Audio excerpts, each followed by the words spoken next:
Hello and welcome to today's parent workshop. My name is Melissa Rohan, and I am the founder and head of school here at Waterfront Academy. We're a dual language English-Spanish Montessori school in the Catholic tradition, and we started back in 2013, if you can believe it. I've been doing this for a while, and I'm excited about today's parent workshop, which is about gardening with your children we're calling this parent workshop Growing Together. I'm really excited about it. This is spring. Today we're the first week of April, and I'm already in my head planning all of the activities we're going to do with the students in our garden outside, as well as some of the things that we're going to do here in the classroom. And I was thinking, wouldn't it be wonderful to do a parent workshop? Because I know there's a lot of things that we can do at home, whether you're supporting what's going on at the school, or you are homeschooling, or you're a teacher. Always good to get some new and fresh ideas. And if you have any, go ahead and hit me up. And I like learning too. I'm on my own journey here. And anyways, let's go ahead and get started. Let me share my little presentation here. Here we go. Growing together, gardening with children in every space. Specifically, I should say that this is a consideration here in Washington, D.C. I'm in Washington, D.C., as well as any other urban area where, or city center, you just got a lot of buildings and a lot of people and not a lot of nature. And but Dr. Montessori herself, they're right there in the middle of a big city as well, and so she talked about there was not a lot of green space for children, but they were able to make that happen for the children and how important it was. And we're going to go into that in this presentation here. But I wanted to, in this presentation, keep in mind that it is not always easy for families if they are living in apartments or even in these row houses or townhouses or brownstones if you live in the Northeast. And so I wanted to give some ideas for families with limited outdoor space. Okay, with that, let's see. Here we go. Um, I wonder, can I change this layout? Here we go. Let's try this. Yeah.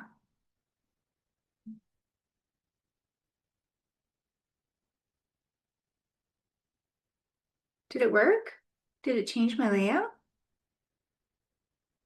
Maybe. Okay. So, um, so the connection is Dr. Montessori talks a lot about gardening and the importance of it. And she talked about a few different aspects of it. So gardening really does align very well with Montessori principles.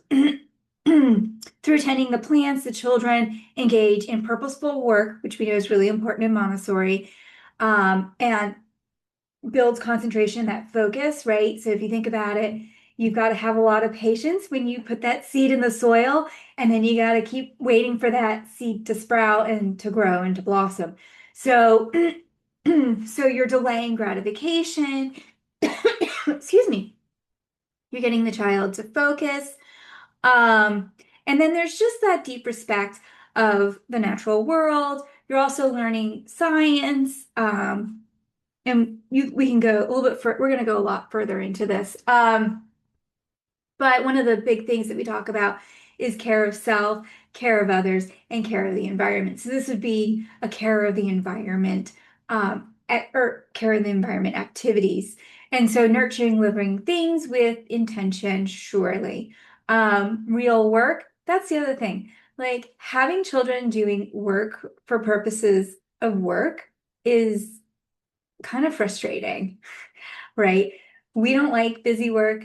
Children also don't like busy work. But if we were doing work that was meaningful, then all of a sudden there's something to take pride in, and you see the outcome, and you can be proud of that when you bring enjoyment to others. And so this is an example of real work. Again, as I mentioned before, focus, deep concentration, and it's independence building as well, because like they can do for themselves and we don't have to do for them, right? So you don't have to go to the grocery store and rely on the grocery store, and then from there, the truck driver who brought the food to the grocery store, and then from there, going backwards, the farmer who, planted and nurtured and harvested and packaged all of the goods that was then transported and then put on our shelves, and then we went and bought them. So you're showing that you could do all of that yourself at home, if that was something that you wanted to do. And that is a nice feeling to have that kind of independence. All right. And then in addition to that, you have all of the extensions. So Dr. Montessori talks about, and we do here in the school, like you could do fruit. We've got strawberry right now that's growing, and I was talking about it with my sister-in-law. We were laughing about the fruit in the backyard or in the garden. Um, and how the children were so excited. It doesn't matter. So we've got strawberries, so that would be an example of fruit, but we also have a lot of just plants. And then you can also do vegetables, and you could do flowers. There's a lot of different kinds of gardens you could do. And I've got some examples right here to the side I'm going to show you. But if you did grow flowers, the great thing about growing flowers is that the children can go and cut the flowers and then create little vases and do some flower arranging. If you did fruits and vegetables, then you can eat those things, and you can try different flavors. And oh, you know what the children love to do too is they love to smell all the things. So it's very sensorial too. We've got some lavender and rosemary out back, and mint, and they love rubbing those leaves and then smelling them. They smell so good. Yeah, so they're getting introduced to new smells and flavors and textures that they wouldn't ordinarily want to necessarily adventure into, but since they grew it, well, hey, right? And then just being aware of the different seasons. Like I said, we're here in Washington, D.C., and this is going to be different than San Diego, or different than Alaska, right? Or Canada. And so you can kind of feel the seasons and how they change in our community, in our neighborhood, in our area. Um, and see the cycles with the birds, right? That's something that we talk about. We have our birdhouse in the back in the garden. And so there's and the hummingbirds and the bees. We talk about the bees and so many things, so many things. It's limitless. And then there's just like family traditions that you can create.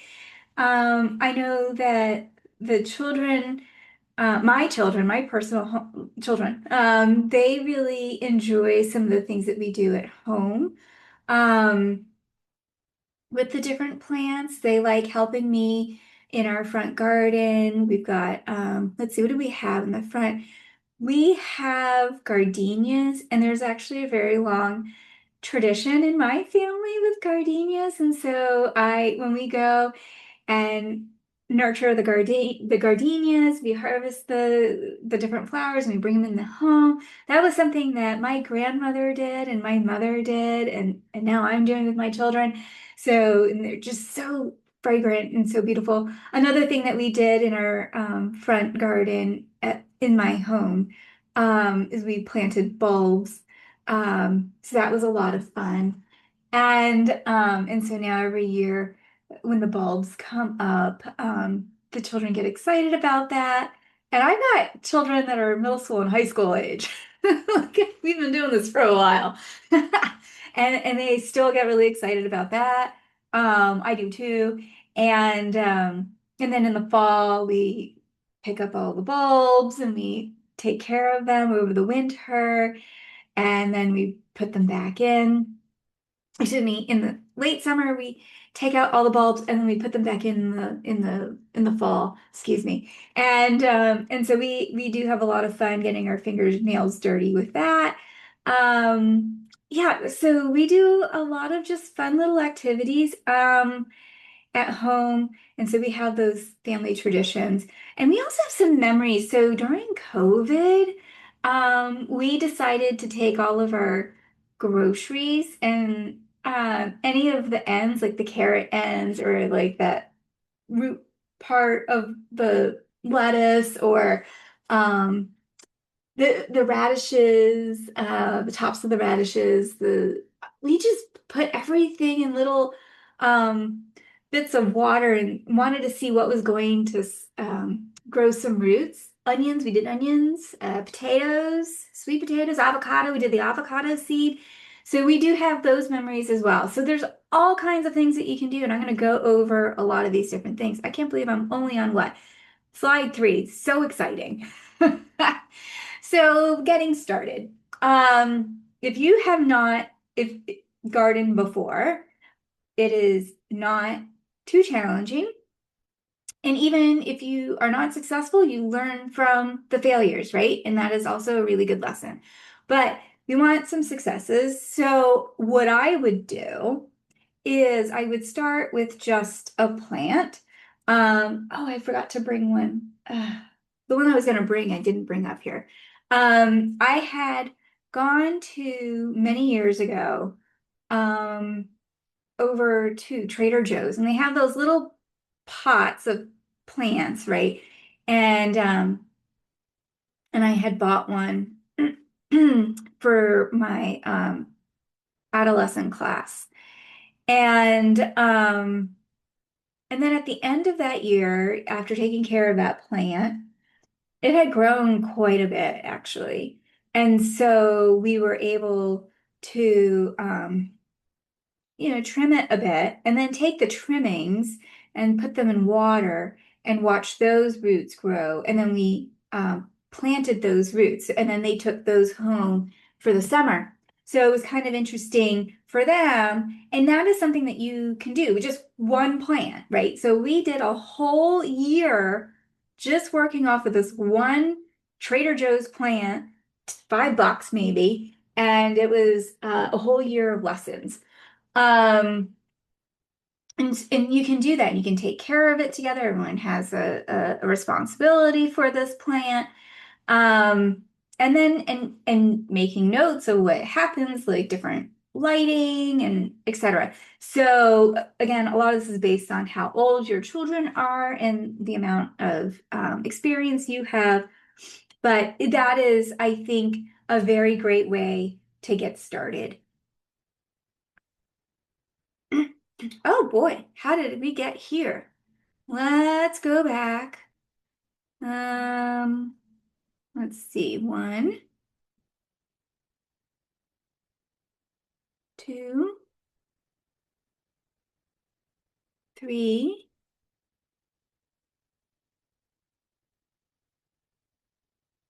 Oh, we missed so many things. Okay, so the cycle of life, which is like I kind of talked about, in gardening, we start with our seeds and then we can watch how it all, and each plant is somewhat different, right? To a degree. And whether it's a flowering seed or if it's a fruit or a vegetable, or a flowering plant, excuse me, or a fruit or vegetable or what have you. And so they have slightly different life cycles, not too different, but you can, and the children can draw it out and they can have their own journal in there. Um, what's also really great about this, if this is something that's going on in your house and you want to break the habit of using screens, this would be a great way to do it. And the funny thing is, um, you can see nature in itself is attractive and offers a rich field for observation and discovery. it's not too hard to get the children to go out and play in the garden. And play, and work with the materials and work with the different plants and things. And so I think that is an extremely interesting way to get them off the screens. If that is an issue you have in your home. Let's see. So that now, when it comes to being in a big city, like I've mentioned before, you're gonna have to get a little creative, right? So, you can you can buy these kits, right? There are these kits that exist that are great. And I've done that before. Also, it's like almost nothing. I think it's like 99 cents per little seed packet. Go get the seeds. I did this with my adolescents a few years ago. So what we did was we had created our own greenhouse and we started from seeds and so that was a great activity. And what we used, because we didn't in that particular adolescent classroom, we were like an interior room. We had no lights whatsoever, no windows. Lights, yes. Windows, no. We had no sunlight in that room. And so what we did was we brought one of those indoor growing lights in there, and it was fantastic. So if you don't have great sunlight, not a big deal. And I gotta say this, because this is important. The growing light that I had back then was a monster of, like, it took a lot of real estate in that classroom. It was huge. And it was very bulky and it wasn't great. It was clearly meant to be affixed to a ceiling or something like that, and then shown on, and then it would, give off light to the plants underneath it. And now what I've seen are these cute little desk lamps that like have little goosenecks to them, and you can put them right over the plant. I mean, wow, so convenient and perfect for these, homes that don't necessarily have the best light coming in, or rooms that don't have the best sunlight coming in, not great windows. So let me just say that's a great idea. Also, one year we did one of these hydroponic kits. Again, back to the kits, they're great. And that's great for year round because like in the winter, it can be kind of tough to get the light you need for these plants. And they're very convenient. They're not quite as expensive as they used to be. Um, in fact, I've seen them at the thrift store. So if you wanted to buy it secondhand, I'm sure, like on Facebook Marketplace or whatever, I'm sure that would be completely wonderful. And so you could do that. Also, I have seen, now I've not done this personally, but I have seen people on their balconies do like these vertical planters. I've actually been wanting to do that in our garden here. So it's like a project, maybe not this year, but for next year, possibly is to do one of those vertical planters or rail boxes. We've got rail boxes on our front stoop. So those are great too. So I've done a lot of these things myself. I haven't done the vertical planters yet. Very excited to do that. But I have done a lot of these other things and they're wonderful. And as I mentioned previously, you don't have to do all that much. You could just use your like the throwaway ends of your groceries while you're making, and you cut off and you lob off that top. You can use the top of the carrot or the potato, or like I said, the pit of the seed of the avocado. I mean, so many things. So exciting. Okay. So just some ideas. So as I was saying, start small. one plant, one pot, one routine, and then you can, trim it and propagate. It's wonderful. They learn about that as well. So let me go through, now we're going to go through like the different ages and like different things for different ages, right? So 2 to 6, 2.5 to 6, 3 to 6, uh, watering plants. That is wonderful. And it's, what's so funny about watering plants is that the first time out, the kids are so excited. The children are so excited. They just dump, I mean, like, dump so much water. The plant's just floating. So, get good drainage. Pro tip there. And I love wiping the leaves. So like, oh, we have a monstera, and the children love, oh, and um, so monstera. Here is an orchid that that they can wipe the leaves of. This was a funny situation because this was a dying orchid, and somebody brought it to me and said, do you think you can help fix the dying orchid? And so what's interesting is that like, if you repot this and you put it in normal soil, it kind of suffocates these. You can kind of see it on here where it kind of ruined the roots. You see it right there? And they kind of suffocate.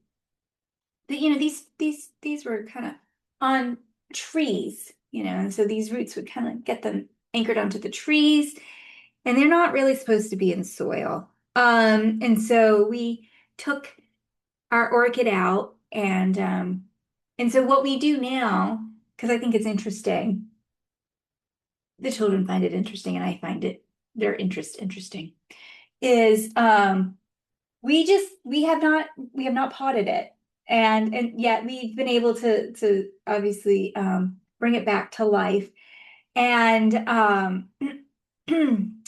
and what we do is we just put it in water for a day, and then we take it out, let it dry, and then we put it in water for a day, and then take it out for drying. We go back and forth on that. So this is our orchid. Isn't that nice? Um, and so they can wipe the leaves. Planting seeds, also wonderful idea. So there's a lot of different ways that you can do this so that they can see the cycle of life, right? And I'm sure some of this is stuff that you did at home or when you were a child. You can take like a lima bean, right? And you can dampen it and put it in water and then like put it in like a paper towel. I've got one here, right? And then you could, if you wanted, take that lima bean that you put in here and then put it into like a little bag that closes as such. And then right? And then you can just tape this to the window. We had a lot of fun with that. If you wanted it to I actually like the second idea better, is you can fill it to here with soil, plant the bean in there, and then you get to kind of see the roots and again, uh, different ideas to be creative with. We've also, those clear egg containers, we've done that because it makes a natural greenhouse in it, and so you don't have to water it quite as often. And they poke through, or the natural one where you can just cut them and just put the whole egg, cavity into the soil after it starts going. So lots of different ideas there. Um, and just to play around with, try different things. Each spring, different, try a new way. And then flower arranging, go out into the garden, cut, a bunch of the flowers, arrange them into, we have a ton of those little um, uh, different sizes, different widths, vases. So here would be an example. I've got one here. There we go. There we are. So we have a nice little vase. I'm gonna put that guy back in there. We have so many of them everywhere. So the children get to pick the vase that they want, and then they get to put water in there and put the plant in, and etc. Or the flowers, excuse me. So lots of different ideas, perfect for this age. Um, and we have a little, watering can similar to that. We've got several of them around, and so when they think of it, they just go and water the plants. And young children, old children, they love doing it. It doesn't matter. All right, there we are with some flower arranging.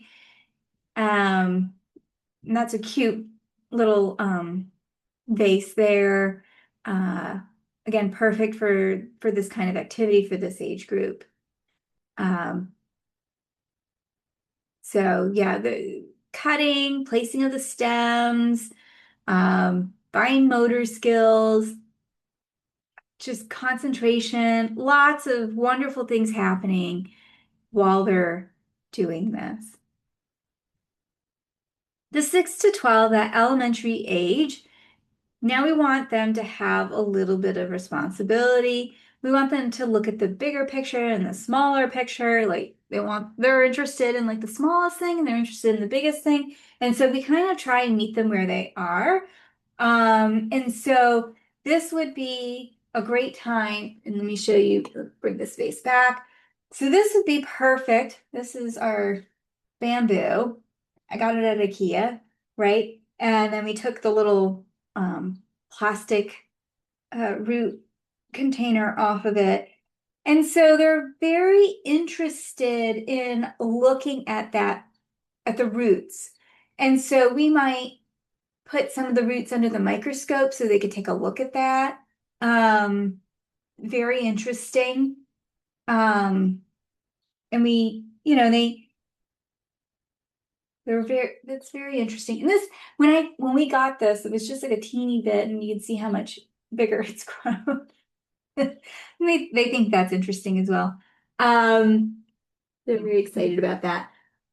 So yeah, so we've got the roots going on there. The other thing that's kind of interesting is getting unusual plants. So here I have, because they're interested in the smallest thing, like I said, and the biggest thing. They're also interested in like the unusual thing.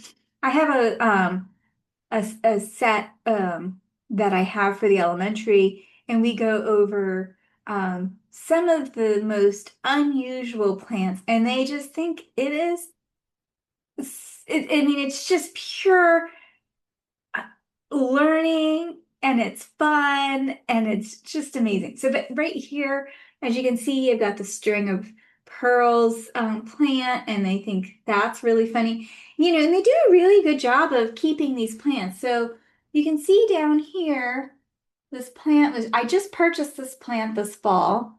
And so when I purchased it, actually, the lady that I bought it from was like, I cannot keep these things alive. I am just giving you this plant.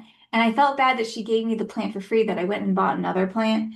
Um, but the children did such a great job with this plant. You can see at the top here how it's just producing so many more pearls at the top than it did here at the bottom. So it's exciting. This is, one winter's worth of growth. So, I wonder how this summer's going to go. Very exciting. Um, so they'll see how that grows.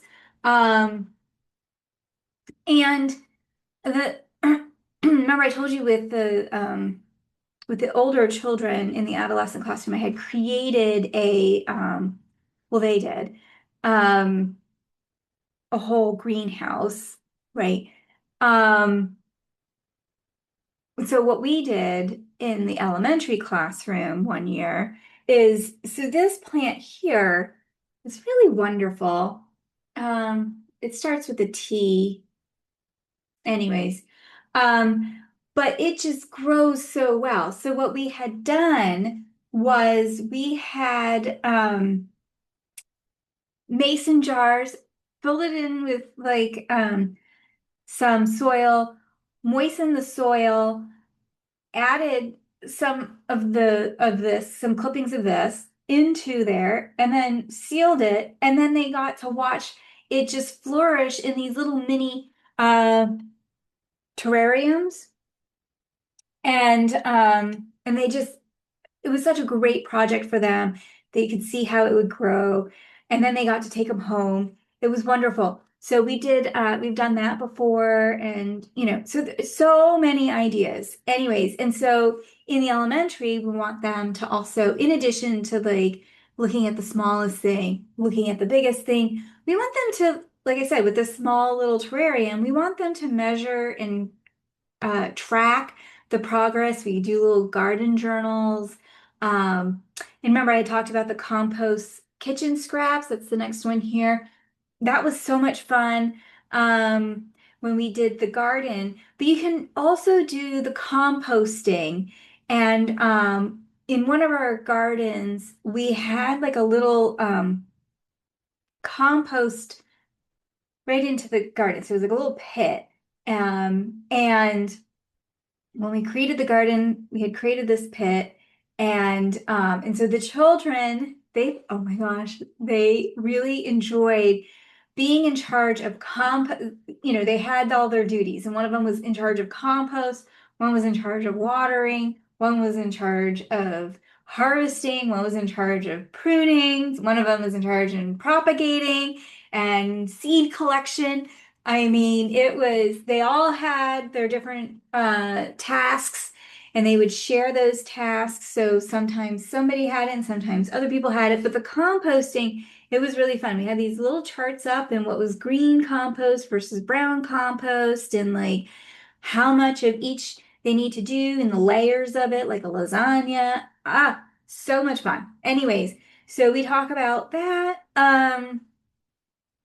They would they would bring in compost from home. I remember that.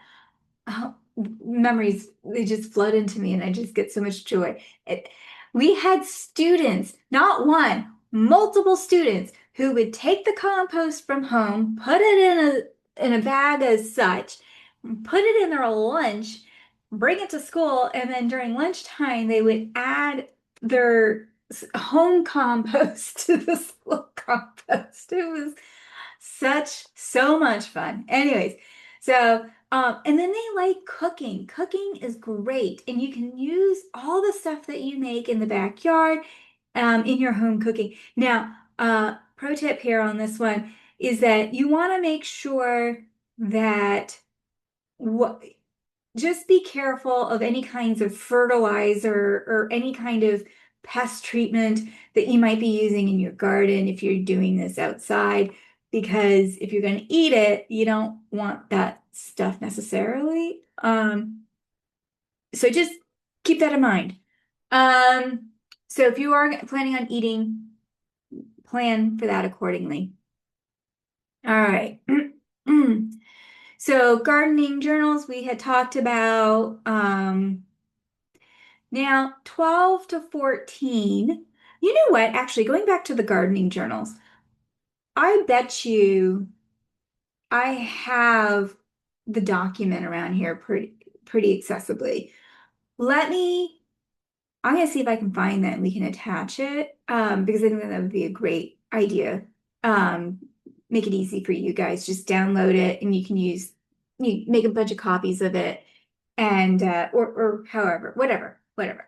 Um, so the adolescents, we do 12 through 14 in our school. Um, Again, cooking is wonderful. So they're very entrepreneurial at this age, and I like kind of leaning into that. So we do talk about like what it would be to have a farm stand, and we talk about our um, the budget, and we look at the costs and the possible revenues, and things like that. We also talk about like I said, we had at one time we had a an indoor greenhouse, and so they kind of laid all of that out beforehand. And so I like them planning, I like them thinking ahead, I like them hitting against like natural constraints that's life. And so that they can problem solve and figure out other solutions to meet their objectives, right? So that is part of that. Cooking, again, cooking meals, like I said, and then sell produce at markets or to neighbors again. And you can do that at home as well. In my neighborhood here, we have a family that sells honey because they've got an urban beehive. And so they do sell honey. Um, and I know of another Montessori school now, they're out in Virginia, but they sell their eggs from their chickens that they have. They get to have chickens. We don't. But if that was something that you had, you could do that. Um, and so uh just some thoughts there. We did one year with the rosemary make rosemary salt and that was fun. So when you have rosemary, some of these herbs, you can do packets of dried dill, packets of dried lavender, packets of that they can use that people can buy to use in their cooking or in their home. I don't know, etc. So just some ideas there. From garden to table. So children, they eat what they grow. They will, I mean, I have had so many parents say this to me over the years. They're like, how do you get my children to eat carrots? Well, if they're growing, not making, if they're growing the carrots, then they harvest the carrots and they clean and chop the carrots, they're going to eat the carrots, right? So if they're part of the the farm to table um, progression, then they're very interested in reaping the rewards of the effort, right? And so just if while you're planning on this, just keep that in mind that they're very excited. So I remember, for example, in our home, which was during COVID, we lived in a different home and it was very tiny. We had three children that were running around. Um, and so we had taken our onions and put them in water and then the roots started growing and then like they started sprouting out. And so we would cut the tops and we would add that to our meals. And like the little greens on top. And they just thought that was the greatest thing. See, you can do the same thing with the tops of the carrots, the green part. You can make a really great pesto with that. And the children think that's like the best thing in the world. So they'll try it. They don't like pesto, but they like the pesto that they made. Just keep that in mind. Um, so And this is, I think, true of all humans, not just children. We need to be in warm sunlight. We need to have fresh air. We need to have soil and leaves and all sticks, all of those things. We need that. We need to be connected with those things. Rainwater, for example, standing in the rain. We need that. And it's just so fundamental to our health. We are humans meant to be in nature. And so the more that you can make that connection happen, the healthier your family and your children will be. I mean, there are some really great studies out there on sunlight. There's great studies out there on fresh air. So there's some interesting things that I have seen on like soil. Um, you know, that one I don't know as much, but it's there, so I believe that there must be something to it. So I wanted to put that out there is that like the more connections you can make between human and nature, the better our health is. We are meant to be in nature. We're not meant to be in concrete. Um, all right, let's see. Oh, and I already covered this, the connection between all of this gardening um and Montessori. She talks an awful lot about it and how important it was in her research with the children and their development. Um, and so we talked about this. The boy, I really skipped a lot of the meat. Huh. Okay, getting started. We talked about that. All right, and there we are. There must be provision for the child to have contact with nature, to understand and appreciate the order, the harmony, and the beauty in nature. So true. Thank you, Dr. Montessori. And I hope this is helpful for you. All right, and with that, have a wonderful time outdoors, and until next time.